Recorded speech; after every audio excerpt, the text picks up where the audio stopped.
जैसा कि हम पढ़ रहे थे जीव एवं जंतु जगत के अंतर्गत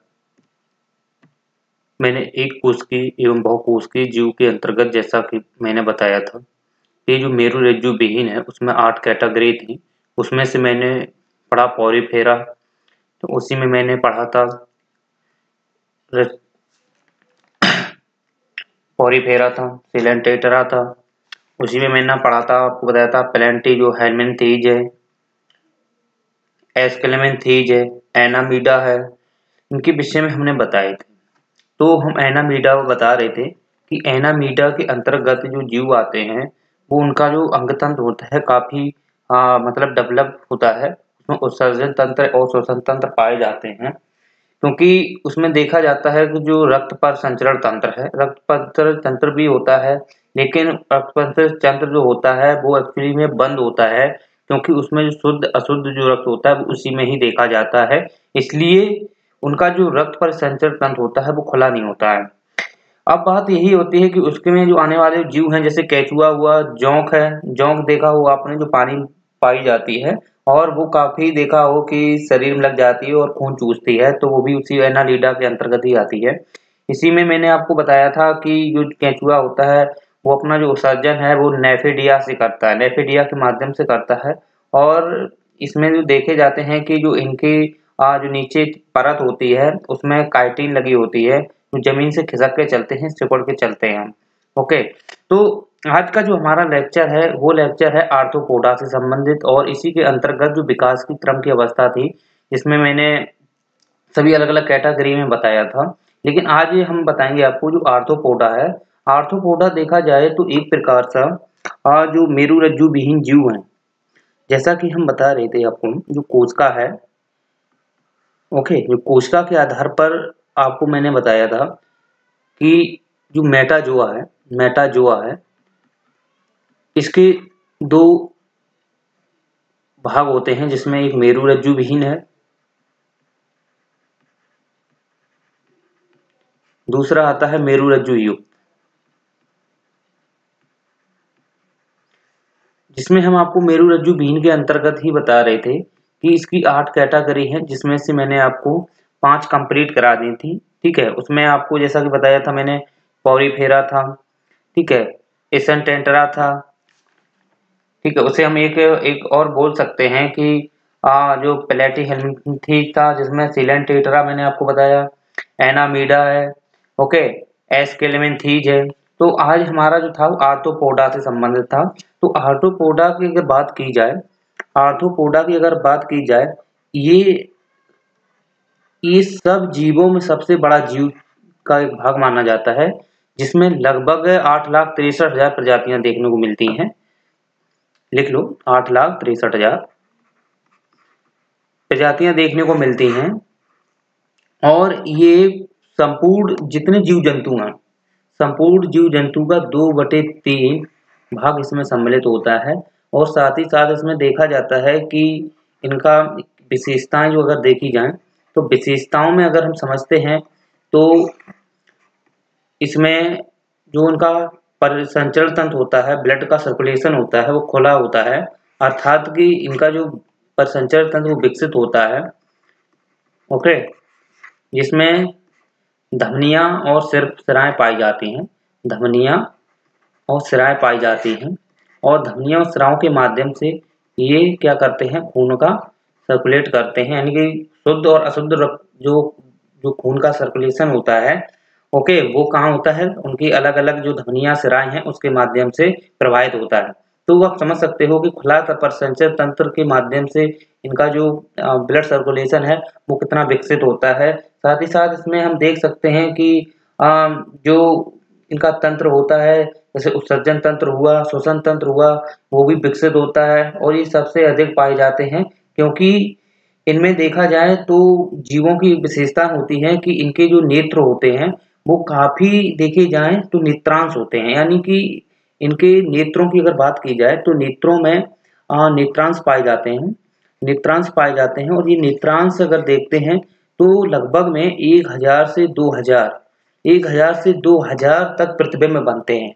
यानी कि अगर जिस वस्तु को ये देखते हैं तो उस वस्तु के इनके आँख में प्रतिबिंब 1000 से 2000 तक बनते हैं। तो आपने देखा होगा कि ये जो जीव होते हैं कि इनके अंतर्गत देखा होगा आपने कि अगर ये कहीं चलते हैं तो इनको कहीं खतरा महसूस होता है, क्योंकि इनका जो मस्तिष्क होता है ना, इनका जो मस्तिष्क होता है वो काफ़ी संवेदी होता है और ये आसानी से खतरे को क्या कर लेते हैं, भाप लेते हैं जिसकी वजह से ये कहीं न कहीं उसके प्रति संवेदनशील हो जाते हैं और अपने को सतर्क महसूस करने लगते हैं। तो यही कारण है कि ये जीव-जंतु जो आपने देखे हों कि जब ये रास्ते में चलते हैं तो ये रुक जाते हैं, अचानक रुक जाते हैं, फिर अपना रास्ते को क्या करते हैं, एक रास्ते से दूसरी रास्ता पकड़ लेते हैं। इनको पता हो जाता है कि आगे खतरा है, क्योंकि ये इतने संवेदनशील होते हैं और साथ ही साथ देखे जाएँ तो इनकी जो प्रतिबिंब की जो क्षमता होती है, नेत्रांशों की क्षमता होती है, काफ़ी डेवलप होती है। लगभग 1000 से 2000 इनके आँखों में प्रतिबिंब बनते हैं। साथ में इसको हम और समझ सकते हैं कि इसमें जैसा कि आप जानते हो कि इसमें इनका जो सर होता है और धड़ा होता है, उदर होता है, वो स्पष्ट होता है। सिर हुआ, धड़ा हुआ, उदर हुआ, इनका स्पष्ट देखने को मिलता है। और इनमें देखे हों जो पाए जाते हैं जैसे टिड्डा, तितली, कॉकरोच है, तिलचट्टा हुआ, बिच्छू हुआ, मच्छर हुए, ये कुछ जो जीव हैं, इनका जो जीव है ये काफ़ी मात्रा में पाए जाते हैं, बहुत ही मात्रा में, लगभग 2/3 संपूर्ण जीव-जंतुओं का 2/3 भाग होते हैं। और इनका हृदय अगर देखा जाए, इनका जो हृदय देखा जाए तो इनका पीछे होता है। आपने जो मनुष्य होते हैं उनका हृदय देखा होगा आपने, जो स्तनधारी जीव होते हैं उनका जो देखा हो उनका जो धड़ होता है, ठीक है, वो हृदय होता है, वो आगे होता है, सामने होता है, जबकि इनका जो हृदय होता है वो पीछे होता है। कैसा होता है? पीछे होता है। और जो इनका सिर का भाग आपने देखा हो, मैंने बताया कि सिर का भाग होता है वो ऊतक से बना होता है, काफ़ी संवेदी होता है। तो आप समझ सकते हो कि इनकी क्या विशेषताएं होती हैं, जिनकी वजह से ये जीव-जंतु काफ़ी तंत्र के विकसित होते हैं और ये सबसे अधिक मात्रा में देखने को मिलते हैं। और ये जीव जो होते हैं, ये स्थलीय और जलीय में देखने को मिल जाते हैं। लेकिन इनकी अगर देखा जाए तो पूर्ण रूप से अगर हम आपको बताएँगे कि जो उभयचर लिंगी जीव होते हैं, वो जल और स्थल पाए जाते हैं, लेकिन इनकी मात्रा कहीं-कहीं देखने को मिल जाती है, लेकिन हो सकता है कि निम्न हो। फिर भी हम इनको ज़्यादातर देखा जाए तो धरातल स्तर पे ही इनको मानते हैं, इनको जल में नहीं मानते हैं। बात यहाँ आती है कि इन जीव-जंतुओं में देखे जाएँ तो इनका जो प्रजनन है, वो एक लिंगी होता है। इनका जो प्रजनन है वो एक लिंगी होता है, अर्थात आप समझ सकते हो कि प्रजनन का मतलब एक लिंगी होता है और एक लिंगी का मतलब ये होता है कि इनका जो निषेचन है वो आंतरिक होता है। यानी कि एक लिंगी का अर्थ यहाँ आप समझ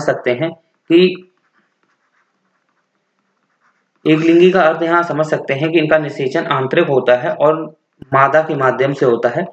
जो मादा अणु होते हैं, अंडाणु होता है, मादा का अंडाणु होता है, उनके माध्यम से क्या होता है, इनका प्रजनन होता है। तो हम कह सकते हैं ये एक लिंगी होते हैं, यानी कि अपनी एक लिंग की समानता को मतलब प्रदर्शित करते हुए ये जीव जो होते हैं अंडाणु के माध्यम से क्या करते हैं, प्रजनन कराते हैं और मादा के माध्यम से क्या कराते हैं, प्रजनन कराते हैं। तो इस प्रकार से समझ सकते हो कि जो शुक्राणु होते हैं, इनके शुक्राणु मादा का अंडाणु से क्या बनते हैं, शुक्राणु जो होते हैं वो शुक्राणु से मिलकर जो शुक्राणु होते हैं उनसे मिलकर क्या बनता है, एकाकार होना, यानी नए जीव की उत्पत्ति होती है।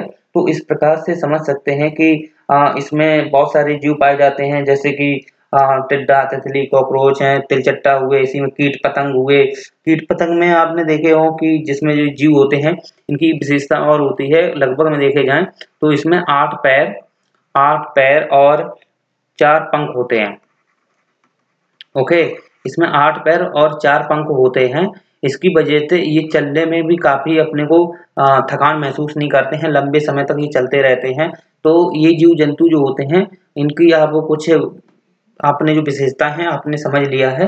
बात करते हैं इसके आगे का भी एक जीव होता है, वो इस जीव होते हैं। इसमें अगर बात की जाए कोशिका की, तो कोशिका में देखो इसमें अंग तंत्र एकदम विकसित होते हैं, जैसे कि इसमें मैंने बताया आपको रक्त परिसंचरण तंत्र हुआ, इसी के अंतर्गत श्वसन तंत्र, उत्सर्जन तंत्र, ये सभी इसमें मौजूद होते हैं और इनका स्पष्ट विभाजन होता है, सिर का, धड़ का और उदर का स्पष्ट विभाजन देखने को मिलता है।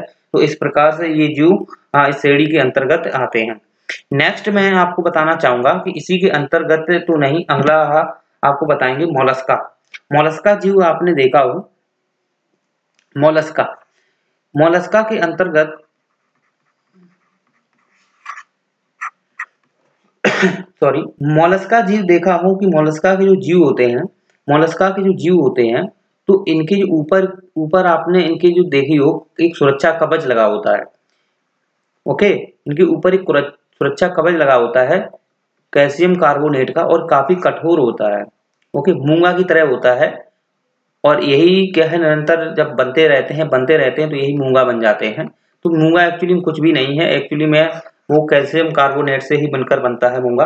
तो ये जैकेट नुमा इनकी जो जैकेट नुमा सुरक्षा बनी रहती है, और ये अपने को सरवाइव करने के लिए काफी देखे जाए तो ये, हाँ ये देखे जाए तो इसमें एक आकृति नुमा संरचना पाई जाती है, गोल नुमा संरचना पाई जाती है, जो ऊपर की विशेषताओं को क्या करती है, एकदम कठोर रखती है। ऊपर की जो इनकी छत होती है वो कठोर रखती है। और इसमें और भी जीव आते हैं जैसे लंबे, इस प्रकार से, तो उसमें भी ऐसी संरचना पाई जाती है। और इनमें जो बूंदी नुमा संरचना देखने को मिल जाती है इस प्रकार से। ओके, तो ये आप समझ सकते हो कि ये जीव जंतु जो होते हैं वो कितने ऊपर की इनकी जो परत होती है, यानी कि सुरक्षा कवच होता है, वो कितना मजबूत होता है। तो इसमें लगभग में देखे जाएं तो इनके अंदर ही क्या होता है, वो मोती बनता है, मोती, और यही एक्चुअली मोती ही बोले जाते हैं। जिसमें आप देख सकते हो घोंघा हुआ, ऑक्टोपस हुआ, पिशाच मछली हुआ, ये क्या करते हैं, अपने अपने को क्या रखे रहते हैं, ढके रहते हैं। इसी के अंतर्गत आप कछुआ भी देख लेते हो, तो आप लिख लीजिए एक बार। इसमें आप जैसे कि घोंघा,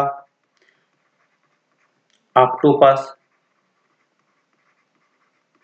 ओके, ऑक्टोपस के देखे हो आपने 8 पैर होते हैं लगभग में, ठीक है। तो ऑक्टोपस हुआ, इसी में पिशाच मछली इसी के अंतर्गत है। इसी में आपको रख लेते हैं जैसे कि कछुआ हुआ। वैसे कछुआ की अगर बात की जाए तो कछुआ उभयलिंगी है, क्योंकि ये जल में भी रह लेता है और स्थल में भी रह लेता है, अभी हम आगे बताएंगे। ओके, लेकिन इसमें एक विशेषता ये पाई जाती है कि इसके ऊपर सुरक्षा कवच लगा रहता है। अगर कोई भी वाहन अगर ऊपर से इसके निकलता है, अगर वो सहन करने की इसकी क्षमता काफी होती है, ठीक है। अगर कोई ज्यादा भारी भरकम वाहन है तो भले ही ना क्षमता इसकी जो है वो उसकी तुलना में कम हो जाए, लेकिन इसकी जो क्षमता होती है काफी होती है। वो लगभग में ऊपर जो पूरा बना रहता है परत, जो कैल्शियम कार्बोनेट की बनी रहती है, वो काफी कठोर होती है इन जीवों की, जिसकी वजह से सुरक्षा प्रदान इनकी बनी रहती है। और भी आप देख सकते हो कि ये कहीं ना कहीं देखे जाए तो एक प्रकार से काफी बड़े जीव होते हैं। इनमें देखा जाए तो चलने फिरने में और काफी अपने को सरवाइव करने में भी सक्षम होते हैं। तो जिसमें आपने देखा हो जैसे ये घोंघा हुआ, ऑक्टोपस हुआ, पिशाच मछली, ये एक्चुअली में क्या है, ये जली जीव है। ओके, जली जीव है। जबकि ये कछुआ है ना, ये उभयलिंगी जीव है, लेकिन इसको हम इस कैटेगरी में इसलिए रखते हैं क्योंकि ये इसके ऊपर क्या पाया जाता है, कैल्शियम कार्बोनेट का ऊपर एक परत पाई जाती है जो काफी कठोर होती है, जिसकी वजह से इस जैकेट नुमा होती है, सुरक्षा प्रदान करती है। तो इस जीव में कुछ ज्यादा खास नहीं था इस श्रेणी के अंतर्गत।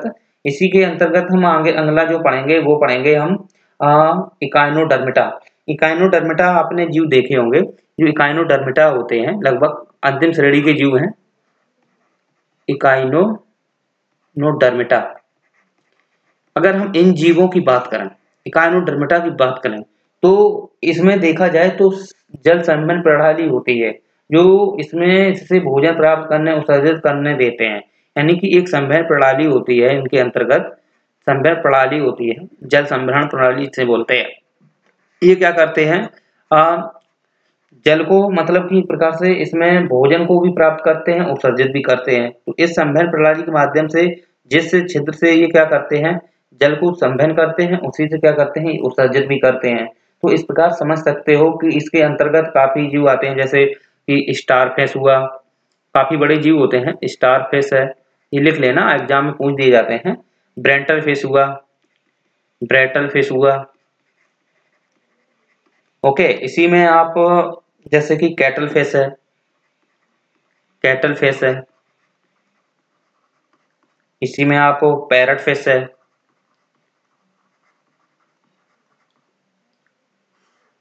ये जीव आपने देखे हो, ये जीव जो होते हैं ये शाक पक्षी होते हैं। ये कैसे जीव होते हैं? शाकभक्षी जीव होते हैं और ये प्रवाल से क्या लेते हैं? भोजन लेते हैं, प्रवाल से भोजन लेते हैं। लेकिन इनको हम इकाइनोडर्मिटा में क्यों रखते हैं? इसका रीजन ये है, वैसे तो इनकी आकार के अनुसार ये काफी बड़े नहीं होते, होते छोटे ही हैं, लेकिन स्टारफिश, वेटरफिश काफी बड़े होते हैं। रीजन हम इकाइनोडर्मिटा में से इसलिए रखते हैं क्योंकि इनके अंदर भी जल संवहन प्रणाली देखने को मिलती है और ये शाकभक्षी जीव होते हैं। ओके, लेकिन स्टारफिश, वेटरफिश जैसे जीव ये शाकभक्षी नहीं होते हैं। कैटलफिश, पैरटफिश ये जीव कुछ हैं, मछलियां हैं। ये कैसे एक प्रकार से देखी जाए तो ये कैसी होती हैं? किसमें देखने को मिल जाती हैं? ये मिलती हैं इकाइनोडर्मिटा के अंतर्गत हम इन्हें वो रखते हैं।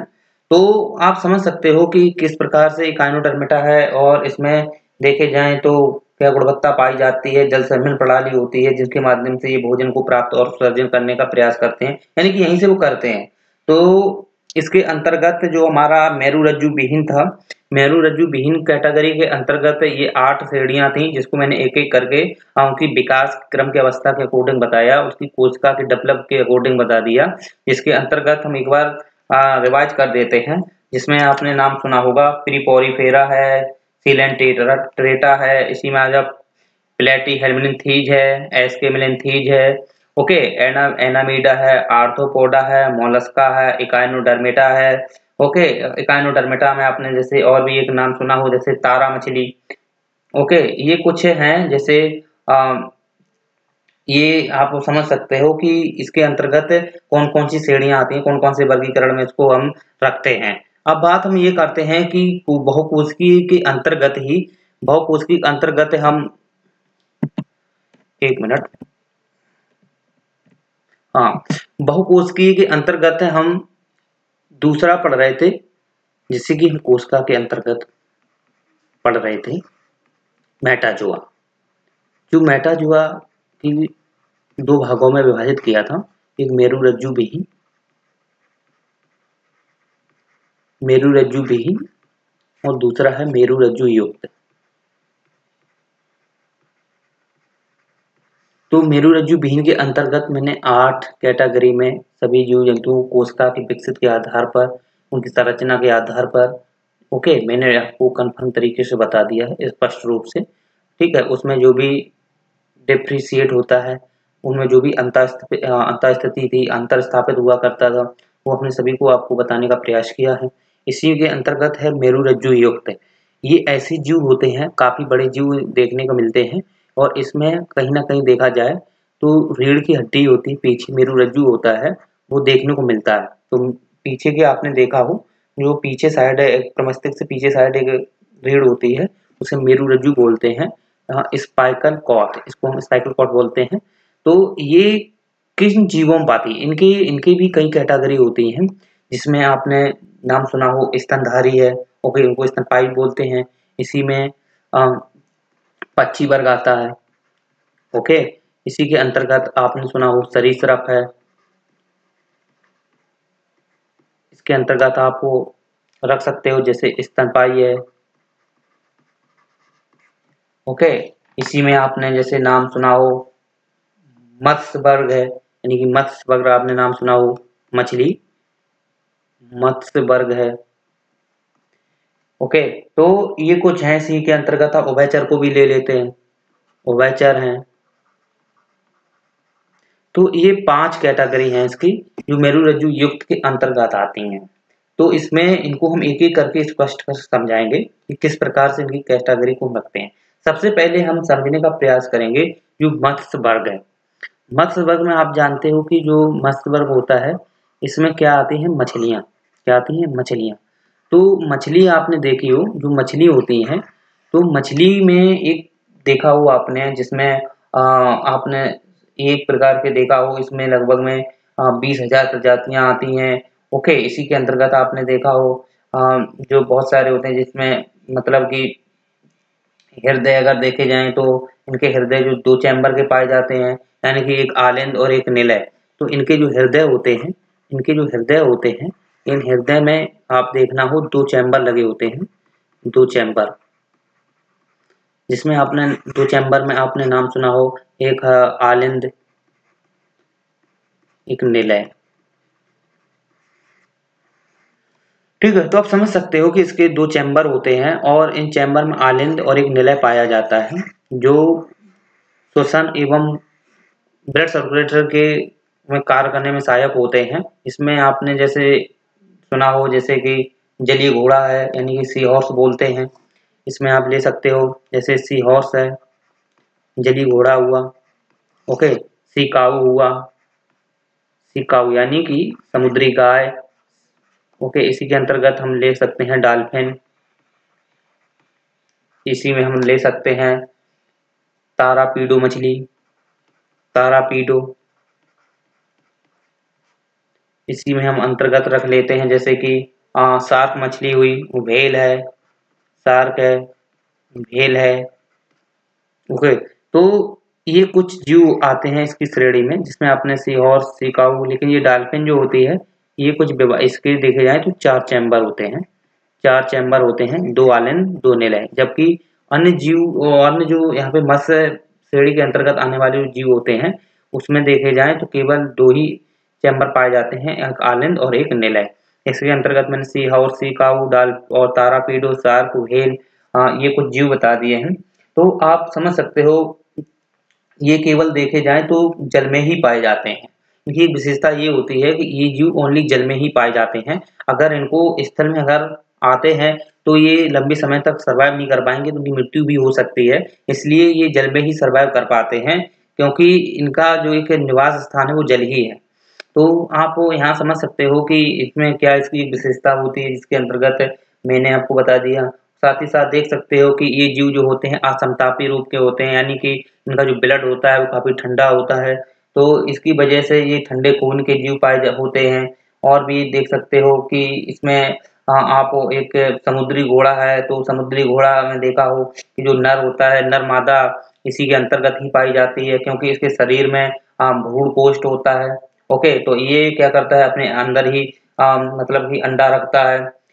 और इनका जो ब्रेन होता है काफी डेवलप होता है। जैसे डॉल्फिन देखा हुआ आपने, जो डॉल्फिन एक मनुष्य के बाद दूसरे नंबर पर काफी मस्तिष्क को डेवलप मस्तिष्क मानी जाने वाला एक जीव माना जाता है, ओके। तो ये आप समझ सकते हो कि इसकी विशेषताएं कि काफी डेवलप होती हैं और किस प्रकार से ये जीव जंतु अपने सर्वाइव करने के लिए एक जल में निवास करते हैं, और ये किस प्रकार से एक दूसरे पर डिपेंड भी रहते हैं।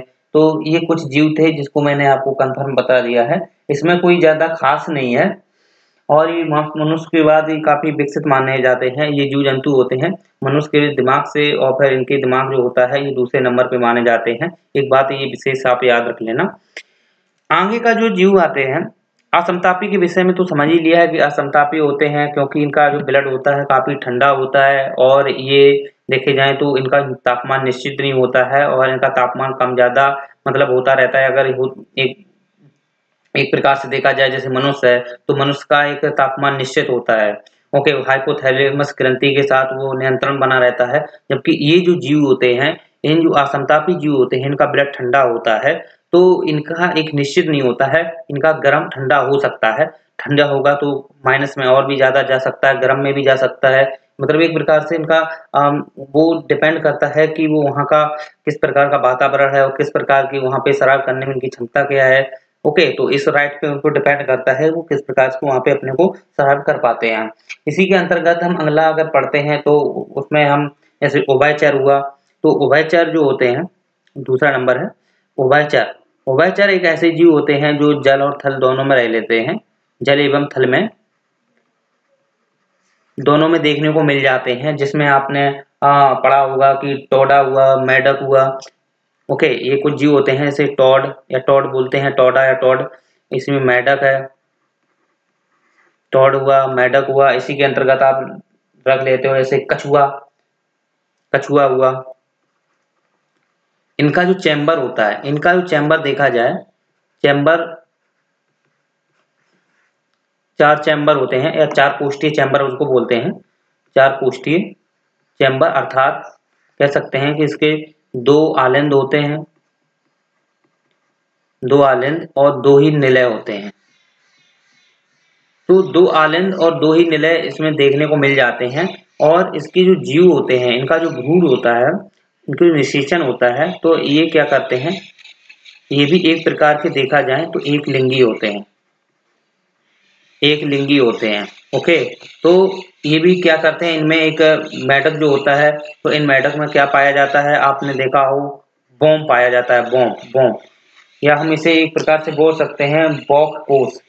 बोम को मुझको हम और दर्शा सकते हैं, जो बाक कोष है इनका देखने को मिलता है, ये टर टर करते हैं और ये टर टर करके किन्हें बुलाते हैं, मादा को बुलाते हैं। तो इस प्रकार से आप समझ सकते हैं कि इनकी कुछ विशेषताएं होती हैं, वो किस प्रकार की होती हैं। साथ ही साथ देखा जाता है कि ये जो जीव होते हैं असमतापी ये भी होते हैं, असमतापी ये भी होते हैं, और ये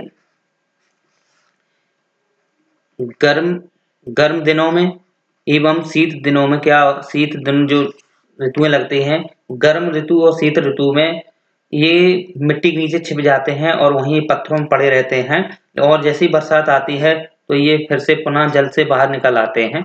तो इस प्रकार से देख सकते हो कि इनका जो तापमान है, इनका जो एक प्रकार से देख सकते हो वो असमतापी ये भी होते हैं, क्योंकि ये निश्चित मात्रा में तापमान की अगर ज़्यादा मात्रा होती है या बिल्कुल कम मात्रा होती है तो वो सर्वाइव नहीं कर पाते हैं। तो इनको भी एक प्रकार से देखा जाए तो ये इसीलिए नीचे रहते हैं, मतलब ज़मीन के नीचे इसीलिए रहते हैं ताकि वो वहाँ पे अपने को सर्वाइव कर पाएँ। उनको ज़्यादा तापमान, सर्दियों की ज़रूरत नहीं होती है।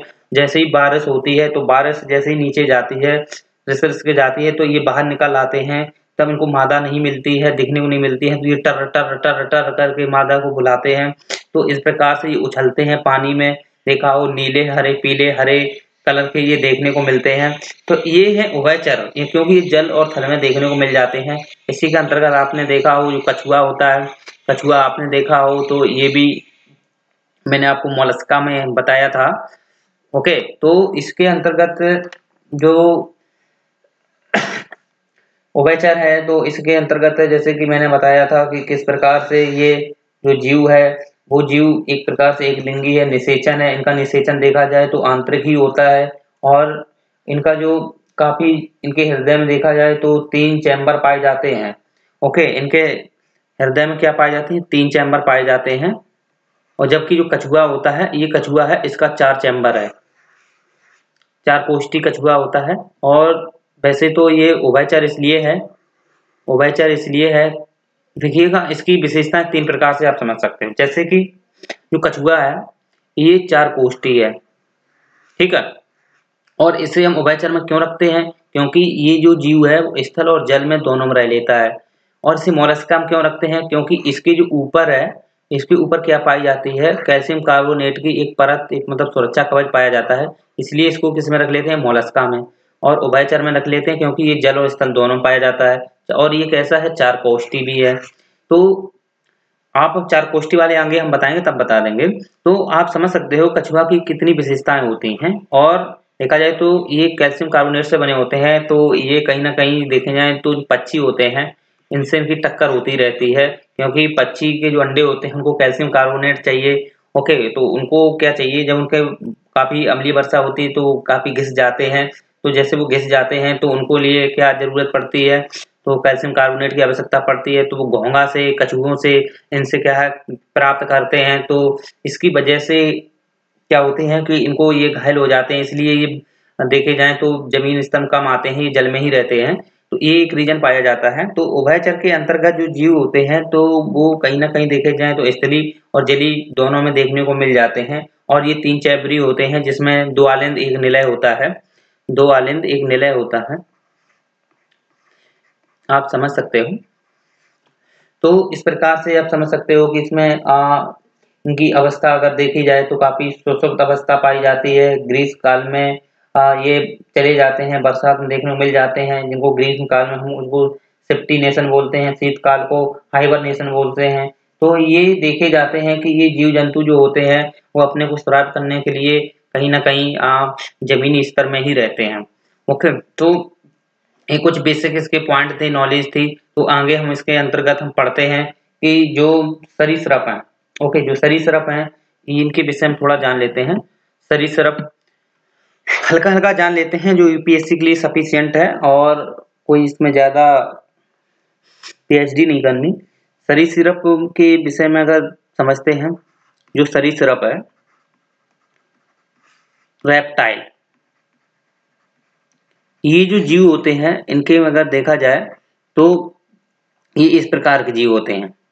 इनके जो आगे के जो पैर होते हैं ये उठे हुए होते हैं, जबकि नीचे का जो धड़ होता है, पीछे का जो एक पूरा उधर वाला आप देखोगे ये वाला, तो ये आपने देखा हो जमीन से टच होता है।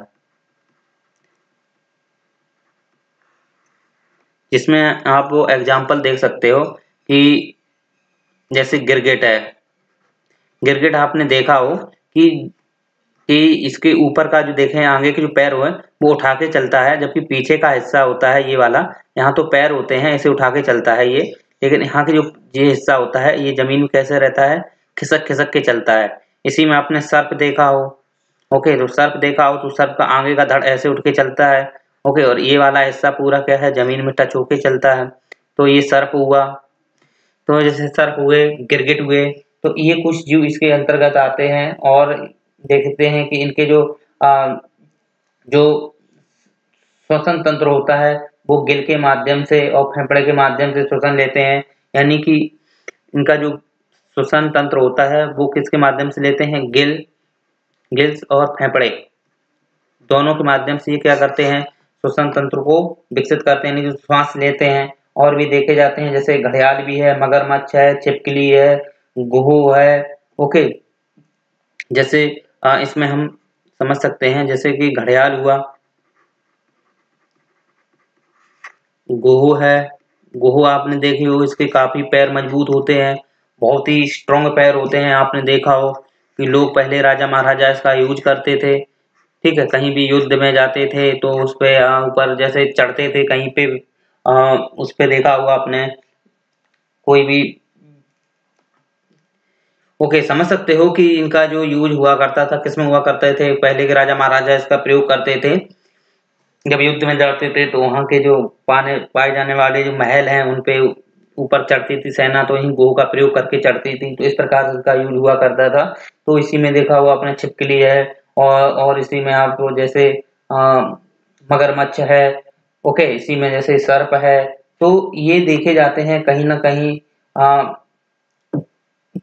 एक सरीसृप रेप्टाइल के ही अंतर्गत आते हैं, जिसमें आप ये क्या करते हैं, इनकी एक विशेषता होती है जैसे अंडे देना, तो ये अंडे देते हैं और ये अंडे को क्या करते हैं, अंडे को छोड़ देते हैं, फिर ये क्या है, अपने बच्चों को ये दूध भी नहीं पिलाते हैं, ठीक है। तो आप समझ सकते हो कि इनकी ग्रंथियां देखी हो, जैसे सर्प है इनकी ग्रंथि आपने देखी हो, काफी लाल ग्रंथि होती है, तो जो लाल ग्रंथि होती है उसमें क्या है, विष बनता रहता है।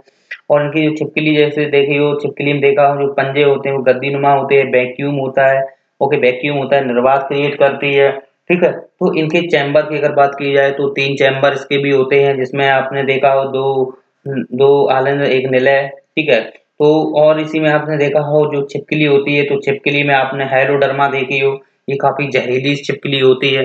तो ये कुछ इसके एग्जाम्पल हैं, आप वो लिख सकते हो, ओके। तो ये कुछ ज्यादा इसमें कठिन नहीं था, केवल नॉर्मली है सरीसृप में रेप्टाइल के अंतर्गत। और ये देखे जाए तो एक लिंगी ये भी होते हैं, मादा होती है इनकी भी एक लिंगी ही होते हैं, तो इसमें कोई ज्यादा कठिन नहीं है, बस नॉर्मल है और आप समझ सकते हो।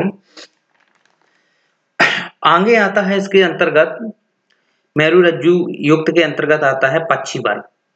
जो पक्षी वर्ग है इसको थोड़ा समझते हैं। अभी तक ये जो जीव रहे हैं, ये जीव कैसे रहे हैं, असमतापी, ओके। लेकिन पक्षी वर्ग जीव है, ये जीव कैसे रहते हैं, गर्म, बौम या गर्म इनको बोलते हैं, ये समतापी जीव होते हैं। अभी तक 3 मैंने पढ़ा, 3 में जैसे कि मैंने पढ़ा सरीसृप पढ़ा, मत्स्य पढ़ा, उभयचर पढ़ा, तो ये तीनों कैसे हैं, असमतापी, यानी कि ठंडे ब्लड के होते हैं, इनका तापमान कम या ज्यादा हो सकता है। जबकि पक्षी वर्ग होता है ये समतापी होते हैं, और समतापी का अर्थ ये होता है जहां से पसीना बन के निकलता है, और जिसका पसीना बन के नहीं निकलता जिन जीव, वे असमतापी होते हैं। समतापी वो जीव होते हैं जिनका पसीना बन के बाष्पीभूत होता है, उनको ठंडक महसूस होती है और उनका तापमान नियंत्रण अवस्था में रहता है। अब असमतापी जीवों का तापमान बहुत ज्यादा भी हो सकता है और बहुत कम भी हो सकता है। तो समझ सकते हो कि पक्षी वर्ग का एक समतापी होते हैं, समतापी में यानी हम गर्म ले लेते हैं, और इनका जो उत्सर्जन तंत्र होता है काफी विकसित होता है, और ये मूत्र त्याग नहीं करते हैं। विशेष याद रखना कि जो पक्षी वर्ग होते हैं ये मूत्र को क्या, ये समतापी होते हैं, पहला तो आप लिख लो कि ये समतापी जीव होते हैं, और ये देखे जाते हैं समतापी का तो मतलब समझ गए हैं कि जो इनका जो तापमान है, ये तापमान है ये क्या करते हैं नियंत्रण करके रखते हैं, यानी कि मेंटेन में रहता है। जैसे मनुष्य का तापमान देखा हो, हाइपोथैलेमस ग्रंथि क्या रखती है, मतलब मेंटेन करके रखती है, क्योंकि उसमें श्वेत ग्रंथियां पाई जाती हैं जिसके माध्यम से क्या होता है कि तापमान अगर ज़्यादा होता है तो पैरासीटामोल खा लेते हैं तो वो तापमान को नियंत्रण कर देता है।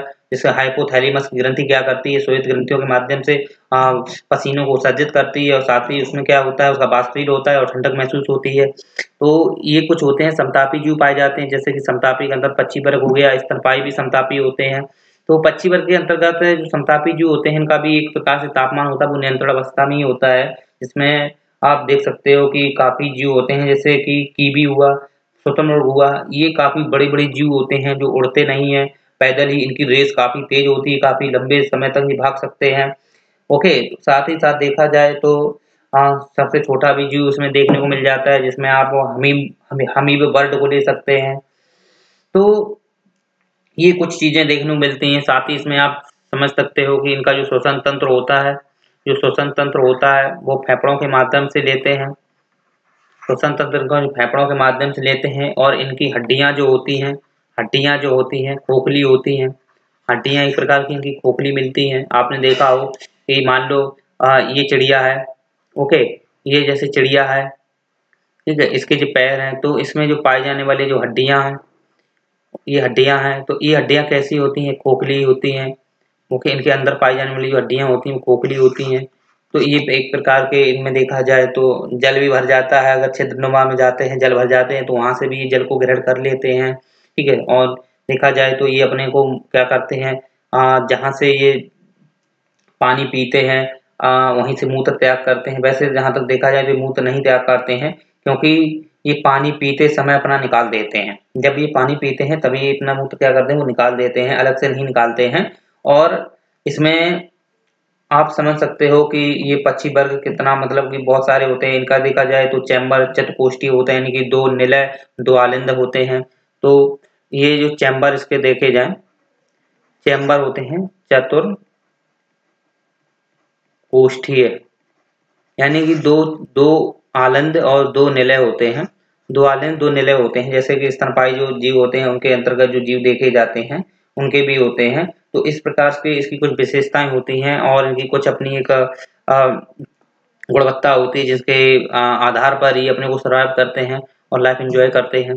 इसी के आगे हम पढ़ते हैं जो मेरुरज्जु युक्त जो होते हैं उसमें आता है स्तनपायी, या हम बोल सकते हैं स्तनधारी जीव। जैसा कि हम मेरुरज्जु युक्त के अंतर्गत पढ़ रहे थे कि सरीसृप हुआ, और इसी में मैंने पढ़ा पक्षी वर्ग, और भी मैंने पढ़े जैसे कि मत्स्य वर्ग पढ़ा, उभयचर पढ़े। तो आज हम पढ़ते हैं इसी में अंतर्गत जो स्तनधारी हैं उसको थोड़ा समझ लेते हैं। स्तनधारी को समझते हैं। स्तनधारी जो जीव हैं इनका अर्थ ये निकलता है कि इनकी जो ग्रंथियां होती हैं, इनकी जो स्तन ग्रंथियां होती हैं, तो वहाँ इनके दूध बनता है, जिसके अंतर्गत आप देख सकते हो जो बड़े बड़े जीव होते हैं, बड़े बड़े जीव हैं। इसी में मनुष्य है, ओके, जो मनुष्य में आपने देखा हो कि जो महिला वर्ग होता है उसमें स्तन ग्रंथियां पाई जाती हैं, दुग्धपान की ग्रंथियां पाई जाती हैं। तो आप समझ सकते हो कि स्तनधारी के अंतर्गत ही आएंगे।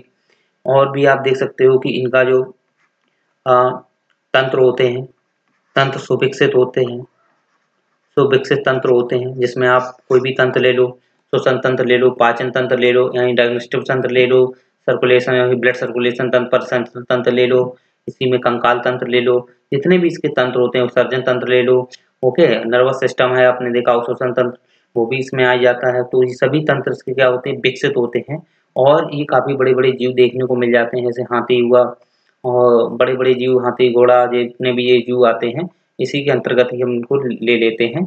लेकिन बात यहाँ आती है कि ये जो जीव होते हैं इन जीवों में देखा जाए तो एक स्तनधारी होता है, जिसमें देखा हो जो आरबीसी है, आरबीसी केंद्रक नहीं होता है, इनका जो हृदय हो देखा हो 4 कोष्ठीय होता है और इसमें देखा हो कि श्वेत ग्रंथियां भी देखने को मिलती हैं। तो इसमें कुछ लिख लेते हो कि पहला आप लिख लेते हैं कि श्वेत ग्रंथियां पाई जाती हैं जो पसीना बनाती हैं। ओके, और ये समतापी होते हैं, यानी कि इनका जो इनका जो तापमान होता है वो नियंत्रण में होता है, जैसे मनुष्य का तापमान आप देख सकते हो। ओके, इसी के अंतर्गत आप श्वेत ग्रंथियां होती हैं जो क्या करती हैं, पसीना बनाती हैं और पसीनों के माध्यम से क्या है ब्लड को मतलब मतलब एक टेम्परेचर में रखती हैं। उसी टेम्परेचर से क्या होता है कि हमारा शरीर मेटाबॉलिज्म वर्क करता है। तो इसी में आप देख सकते हो कि तेली तेली ग्रंथियां भी होती हैं, मतलब चिकनानुमा ग्रंथियां होती हैं जो चिकनाहट रहती है शरीर में। पसीना के साथ साथ देखा होगा आपने तेलनुमा, मतलब पसीना निकलता है कभी कभी तो तेलीय ग्रंथियां भी देखने को मिलती हैं। इसी में आप देख सकते हो कि स्तन ग्रंथि होती है जैसा कि मैंने बताया, और आप देख सकते हो कि स्तनधारी के जो आरबीसी होती है, स्तनधारी की आपने आरबीसी जो होती है इसमें केंद्रक नहीं पाया जाता है। एक विशेष याद रखना, इनमें केंद्रक नहीं पाया जाता है। और जबकि घोड़ा है, घोड़ा आपने देखा हो, घोड़ा जो होता है उसमें केंद्रक पाया जाता है। ये एक है, ठीक है। घोड़ा में देखा हुआ आपने केंद्रक मिल जाता है, जबकि स्तनधारी के अंतर्गत जो भी आरबीसी होती है आरबीसी में केंद्रक नहीं मिलता है और घोड़ा की आरबीसी में केंद्रक देखने को मिलता है। तो ये इसका एक अलग पक्ष है। और आप समझ सकते हो कि इनका जो वृषण होता है शरीर से बाहर वो रहता है, जबकि हाथी में अगर देखा जाए तो अंदर होता है। इनका जो वृषण होता है, यानी कि वृषण का मतलब है आप मतलब जो एक खान पान की जो एक प्रक्रिया होती है उनके अंतर्गत जो देखा हो हर जीव होता है वो सब बाहरनुमा होता है, जबकि हाथी में देखा हो अंदर की ओर होता है। तो आप ये थोड़ा इसमें कुछ अलग ही डिबेट है। तो आप समझ सकते हो कि किस प्रकार से जीव जंतु होते हैं, इनको मतलब अलग अपने किस प्रकार से सर्वाइव करते हैं, इनकी अपनी एक अलग ही विशेषता होती है। इसमें आपको मैंने बता दिया सब कुछ। और देख सकते हो कि अ, इसमें स्तनधारी जो होते हैं इसके भी देखे जाए तो चतुर्कोष्ठीय होते हैं, ठीक है। दो दो आलिंद और दो निलय पाए जाते हैं। ओके, ये समतापी भी होते हैं। और इसमें देखा जाए तो जो स्तनधारी होते हैं उनको 3 कैटेगरी में भी विभाजित करते हैं, जैसे कि 3 कैटेगरी में हम विभाजित करते हैं इनको स्तनधारी जीव को। एक इसमें आता है प्रोटाथेरिया, प्रोटाथेरिया। दूसरा इसी में आ जाता है मेटाथेरिया। तीसरा इसमें ले लेते हैं जैसे कि यूथेरिया हुआ। इनको हम एक एक करके समझ लेते हैं। जैसे कि प्रोटाथेरिया है, ये जो जीव होते हैं, ये जो जीव होते हैं प्रोटाथेरिया वाले, ये अंडे देते हैं। तो ऐसा आप नहीं कह सकते हो कि स्तनधारी जीव होते हैं वो अंडे नहीं देते हैं। उसका एक पार्ट है प्रोटाथेरिया, जो प्रोटाथेरिया होते हैं वो अंडे देते हैं, ठीक है। और अंडे से जब बच्चा निकलता है तब वो दूध पिलाते हैं। तो ये क्या है कि ये दूध भी पिलाते हैं, स्तन भी इनके अंतर्गत पाए जाते हैं। और जबकि ये अंडे देते हैं तो इनके हम प्रोटोथेरिया के अंतर्गत रखते हैं, जो स्तनधारी ही हैं। तो इसका एक जीव आप लिख सकते हो एकाडीना।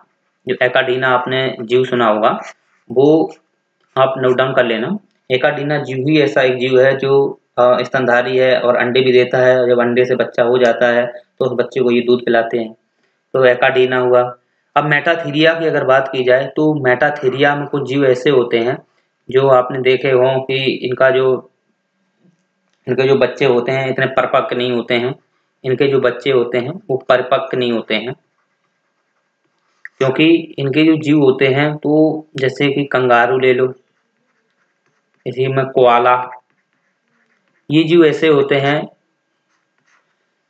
ये देखा जाए तो ऑस्ट्रेलिया क्षेत्र में भी देखने को मिलते हैं।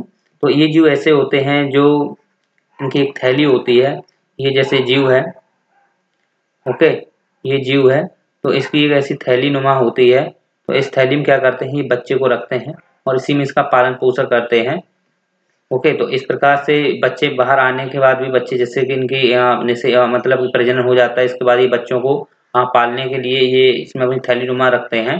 जब तक बच्चा परिपक्व होकर घूमने नहीं लगता है, चलने नहीं लगता है, तब तक ये अपनी थैली में ही रखते हैं। और घूमने के बाद भी देखा हो बाद में भी ये चिपकाए रखते हैं अपने शरीर में। ओके, तो ऐसे तो बंदर भी हैं लेकिन बंदर इनकी श्रेणी में नहीं आएंगे। तो ये कुछ मेटाथेरिया हैं, तो मेटाथेरिया को हम ले लेते हैं इसी के अंतर्गत। और जैसे मेटाथेरिया में तो हमने आपको बता दिया, कंगारू हुआ, कोआला हुआ, ये कुछ हैं, इनके बच्चे जो होते हैं परिपक्व नहीं होते हैं।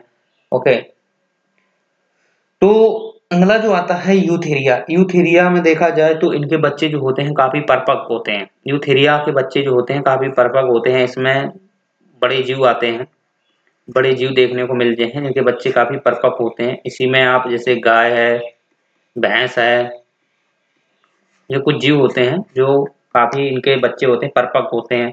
इसी में हम मनुष्य को ले लेते हैं। तो मनुष्य आपने देखा हो, इनके इसके भी इन मनुष्य के भी जीव काफी परिपक्व होते हैं, बच्चे होते हैं काफी परिपक्व होते हैं।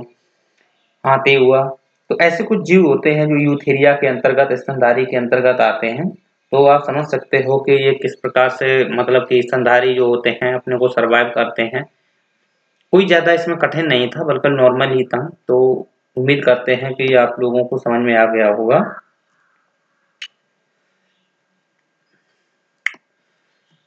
एक बार नोट्स एक दो बार आप जैसे पढ़ लोगे तो फिर स्पष्ट आपको कंप्लीट हो। चल